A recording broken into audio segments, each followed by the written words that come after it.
नमस्कार, मैं दिलीप कुमार। एक कहानी मेरठ के सौरव राजपूत की हत्याकांड की। सौरव राजपूत की हत्या उसकी पत्नी अपने बॉयफ्रेंड के साथ मिलकर की थी।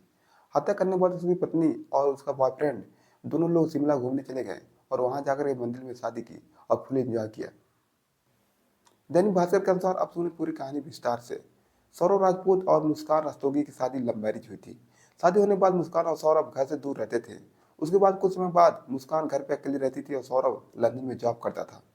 सौरभ 24 फरवरी 2025 को घर वापस आया और 25 फरवरी को अपनी पत्नी मुस्कान रस्तोगी का जन्मदिन मनाया और 28 फरवरी अपनी बेटी का पीहू का जन्मदिन मनाया।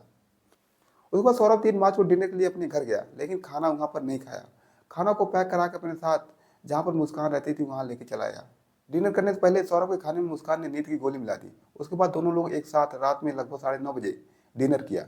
डिनर करने के बाद सौरभ चला गया अपने रूम में सोने और जब मुस्कान ने देखा कि सौरभ गहरी नींद में सो रहा है तो साहिल शुक्ला को फोन लगाया और साहिल शुक्ला को अपने घर पे बुलाया।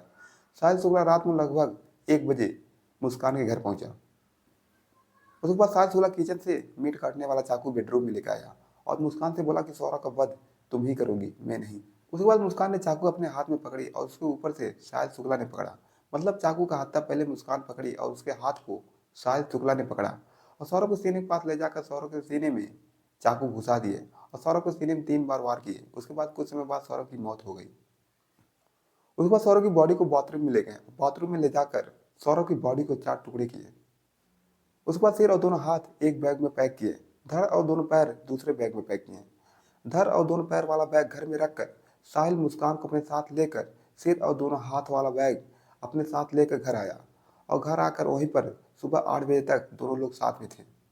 सुबह 9 बजे मुस्कान और साहिल घंटा घर से 1200 का ड्रम खरीदे। ड्रम खरीदने के बाद और उसके साथ बैग जिसमें सिर और दोनों हाथ थे उसको लेकर सौरभ के घर पहुंचे। सौरभ घर पहुंचने के बाद ड्रम में सीमेंट का घोल बनाया। सीमेंट का घोल बनाने के बाद बॉडी के सभी टुकड़े उसमें डाले और सभी टुकड़े डालने के बाद ड्रम को ढक्कन से बंद कर दिया। ढक्कन को बंद करने के बाद ढक्कन के ऊपर सीमेंट का लेप लगा दिया ताकि बदबू बाहर ना आए। उसके बाद साहिल और मुस्कान शिमला घूमने चल दिए।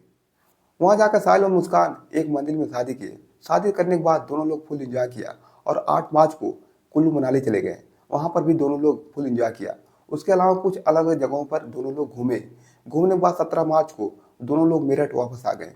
18 मार्च को मुस्कान ने अपनी माँ कविता से पूरी बात बता दी और उसके बाद मुस्कान के पिता प्रमोद और माँ कविता मुस्कान को लेकर ब्रह्मपुरी थाने में पहुंचे, जहां पर मुस्कान ने पुलिस के सामने अपना जुर्म कबूल किया।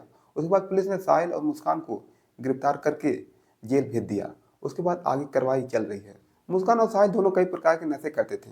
साहिल तंत्र मंत्र में विश्वास करता था। साहिल की माँ मर चुकी थी और साहिल ये दावा करता था कि मैं अपनी माँ की आत्मा से बात करता हूँ। मुस्कान जो साहिल की माँ के नाम से एक स्नैपचैट पे आईडी बना रखी थी और साहिल की माँ बनकर साहिल से बात करती थी। यदि आपको वीडियो अच्छी लगी, वीडियो को लाइक करें। यदि हमारे चैनल पर नए हैं तो हमारे चैनल को सब्सक्राइब करें। फिर मिलेंगे एक नई वीडियो के साथ जो आपको और समाज को जागरूक करे। तब तक के लिए नमस्कार।